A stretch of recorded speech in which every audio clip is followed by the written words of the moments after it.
So guys यहाँ पे हम दिल्ली पहुँच गए थे और सबसे पहले हमने खाई समोसे। भाई वर्ल्ड की बेस्ट समोसे थी ये, मैं आपको सही बता रही हूँ। इनकी जो चटनी एंड समोसे थे जस्ट वाव। और ये जहाँ पे हम रुके थे ये था मेन बाज़ार, न्यू दिल्ली का मेन बाज़ार, जो कि लोकल है उनको पता होगा आई थिंक। तो शॉपिंग वगैरह के लिए भी अच्छी है, पर हमने ज़्यादा कुछ नहीं किया था यहाँ से शॉपिंग, क्योंकि फिर अभी जाना था हमको तो फिर बहुत ज़्यादा लगेज हो जाता है इस वजह से। तो फिर हम आ गए यहाँ पे जूस पीने के लिए। जूस तो ठीक ठाक था। पहले हमने फर्स्ट मंगाया था मैंगो शेक, और क्योंकि कियारा को पीना था मैंगो शेक, बट उसने फिर पिया ही नहीं क्योंकि टेस्ट नहीं था। मैं आपको सही बताऊँ, कोई भी टेस्ट नहीं था, पानी जैसा बिल्कुल लग रहा था। और यही मैंगो शेक उन्होंने दिया था हमको 80 रुपीज़ का।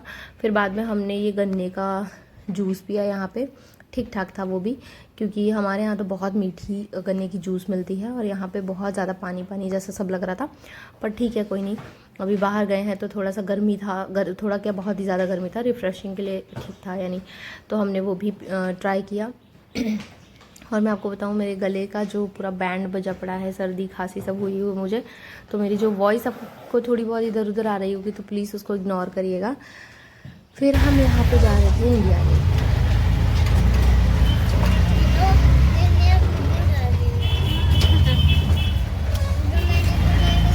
अभी हम जा रहे थे, ऐसा ही था वो, देखो जैसा वो उसने वेयर किया ना वैसे।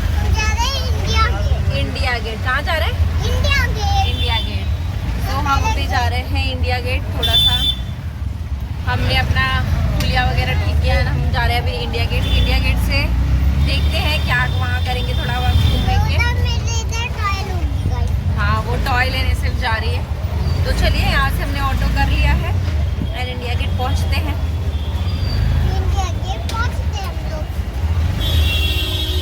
कैसा लग रहा है दिल्ली आगे, कैसा लग रहा है?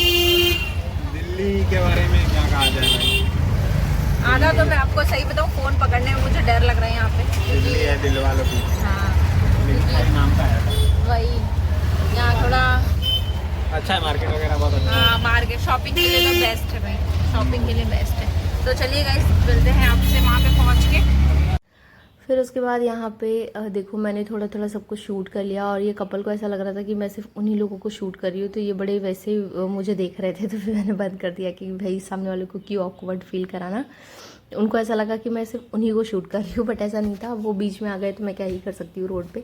फिर यहाँ पे चले गए थे हम लोग इंडिया गेट, क्योंकि बहुत पास में था हमारे, जहाँ पे हम न्यू दिल्ली में रह रहे थे ना, वहाँ से 10 मिनट का रास्ता था सिर्फ। अगर ट्रैफिक ना लगे तो आई थिंक 5-7 मिनट लगेंगे वहाँ पे जाने में। ट्रैफिक और सिग्नल की वजह से 10-15 मिनट लग जाते हैं। ठीक है, तो यहाँ पे हम पहुँच गए थे और कियारा सो रही थी बिल्कुल, पर उठी, हमने उसको उठाया क्योंकि यहाँ पे ना स्पेस बहुत ज़्यादा है तो खेलने वगैरह के लिए, तो हमने उसको उठाया। और ये देखो, संसद भवन से लेके इंडिया गेट बिल्कुल स्ट्रेट है, नाक की सीधी आप बोल सकते हैं, बिल्कुल स्ट्रेट है। मुझे पूरी वो 2016 की मेरी ड्रिल जो थी वो मुझे याद आ गई, जो मैंने 26 जनवरी को यहाँ पे करी थी। तो मेरी यादें जो हैं वो बिल्कुल ताज़ा हो गई। हम इसी संसद भवन से लेके इंडिया गेट तक हमने परेड किया था, जो कि वहाँ पे इंडिपेंडेंस डे को कराया जाता है, सॉरी रिपब्लिक डे को। तो बहुत ज़्यादा मतलब अच्छा लगता है यहाँ पे, पता नहीं क्यों मुझे बहुत पसंद है दिल्ली, मुझे बहुत अच्छी लगती है। तो बस मैंने थोड़ा थोड़ा सब कुछ शूट कर लिया था, क्योंकि हम भी बहुत ज़्यादा थक गए थे, बहुत ही ज़्यादा थक गए थे। और मैं यहाँ दिखा रही हूँ कि संसद भवन ये है, और संसद भवन भी हम जाते हैं, लेकिन ये जो डिस्टेंस है ना वो 3-3.5 किलोमीटर का डिस्टेंस है संसद भवन से लेके इंडिया गेट। तो चलने की हालत भाई हमारी नहीं थी इतना। तो और कियारा का ऐसा था कि मुझे गोदी में ले लो, गोदी में ले लो, तो इस वजह से फिर हम यहाँ के खाए फेमस राम लड्डू। जी हाँ, दिल्ली अगर आप जाओ तो बिना राम लड्डू खाए मत आना, बहुत टेस्टी होती है भाई। इनकी जो चटनी होती है ना, ये मूली घिस के देते हैं ऊपर से, बहुत टेस्टी होती है। मैंने तो बहुत खाई है, पहले भी जब मैं जाती थी तो बहुत खाती थी, और मुझे आज के डेट में भी बहुत पसंद है। और दिल्ली आए और मोमोज़ ना खाए ऐसा पॉसिबल ही नहीं है। तो हमने इनकी खाई मोमोज़। मैं इस बार के वैकेशन में ना सबसे ज़्यादा मैंने मोमोज़ और मैगी ही खाए हैं। मैंने क्या, हम सब ने तीनों ने, फिर हम यहाँ पे रूम पे आके सो गए थे। फिर हम निकल रहे थे यहाँ पे दिल्ली से काठगोदाम के लिए, और हम आ गए थे यहाँ पे काठगोदाम रेलवे स्टेशन। अब देखो, मतलब दिल्ली से हमारी ना फिर से राजधानी, अगस्त क्रांति ऐसे कुछ कोई ट्रेन थी, मतलब राजधानी की ही थी, सब अभी नेम सब चेंज हो गए हैं। तो दिल्ली से लेके काठगोदाम के लिए अलग से आपको ट्रेन लेनी पड़ेगी, जो कि स्लीपर नहीं मिलती है, सिर्फ ये सिटिंग मिलती है। और ये एक ही ट्रेन सिंगल जाती है और एक ही सिंगल ट्रेन वहाँ से आती है। तो हम चले गए थे और ये अगस्त क्रांति था शायद, मतलब राजधानी का ही। तो इन्होंने फूड वगैरह सब कुछ सर्व किया हुआ था हमको, सूप से लेके जूस से लेके सब कुछ ये देते हैं अंदर ट्रेन में ही। तो आपको वो एक रॉयल वाली फीलिंग आ जाती है, आप कह सकते हो। फूड अगर इंक्लूड कराना है तो ठीक है, हमारा इंक्लूडेड नहीं था पर हमने ले लिया था उनसे बोल के फिर से। तो यहाँ पे देखो कियारा फिर उठ गई है।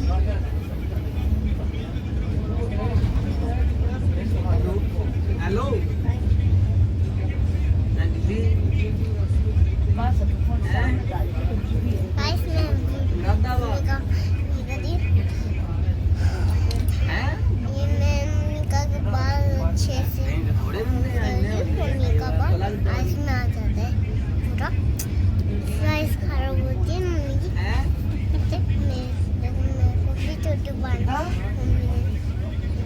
दिया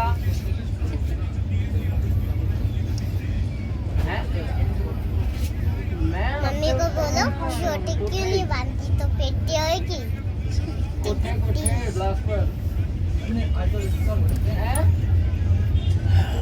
मैडम ज़रा धीरे धीरे करो, दुख रहा है मैडम। मैडम बोलने के चक्कर में मसाज नहीं करती है। हेलो हेलो जूटू जूटू सब नहीं बोल। पापा मम्मी सब बिगाड़ती है। फिर यहाँ पे हम पहुँच रहे थे उत्तराखंड। आप व्यू देख के समझ सकते हैं। ये तो मैंने यानी अंदर ट्रेन में से शूट किया है, तो विंडो वगैरह रहती है इसलिए इतना क्लियर शूट नहीं हुआ है। आप देखना, अभी प्रतीक ने बाहर से शूट किया है। जो व्यू है वहाँ का कि मैं आपको क्या बताऊँ यार, इसके लिए मेरे पास कोई शब्द नहीं है। आकाश बिल्कुल ब्लू है और इतनी खूबसूरत हवाएं चल रही थी यहाँ पे। हमने ना बचपन से ऐसी स्काई कभी देखी ही नहीं, हमने सिर्फ सुना है स्काई ब्लू होती है। पर हम जहाँ रहते हैं वहाँ पे इतना पोल्यूशन है, इतना सब कुछ है कि स्काई जो है वो आपको पूरी वाइट ही दिखेगी, ब्लू तो कभी दिखेगी नहीं, ठीक है। पर यहाँ पे हमने लिटरली जो है वो स्काई ब्लू देखा। इतनी खूबसूरत जगह है ये, मैं आपको बताऊँ। प्लीज़ आप विज़िट करना, आपको कभी भी मौका मिलता है तो। ये सारी जो चीज़ें हैं ना, ये प्रतीक ने डोर पे से जाके शूट किया था जब ट्रेन बहुत स्लो थी तब, तो जाके उन्होंने शूट किया था। और यहाँ पे पहुँचते ही ना, मैं आपको सही बताऊँ, अलग ही फीलिंग है, क्योंकि उत्तराखंड को ना देवभूमि कहा जाता है। तो आप समझ सकते हो मेरे पास शब्द नहीं है। और हम पहुंच गए थे काठगोदाम। जी हाँ, अगर आपको कैची धाम जाना है, बाबा नीप करोली जी के दर्शन करने हैं, तो आपको सबसे पहले काठगोदाम ही जाना पड़ेगा। चाहे आप फ़्लाइट लेके जाएं, चाहे आप ट्रेन से जाएं, तो आपको काठगोदाम ही जाना पड़ेगा। तो हमने काठगोदाम उतरे और यहाँ पे हम आ गए थे टैक्सी लेने के लिए। यहाँ पे ऑटो वगैरह नहीं चलती है, सिर्फ टैक्सीज़ ही चलती हैं या तो बसें चलती हैं। तो बस से अगर आप जाते हैं तो बहुत सस्ते में आप पहुंच जाएंगे, कुछ 100-150 रुपये में। पर हमने टैक्सी ली थी तो कुछ 1200 रुपये का हुआ था, क्योंकि हमने पर्सनल टैक्सी कर ली थी। तो इस वजह से बाकी सारी डिटेल मैं आपको किसी एक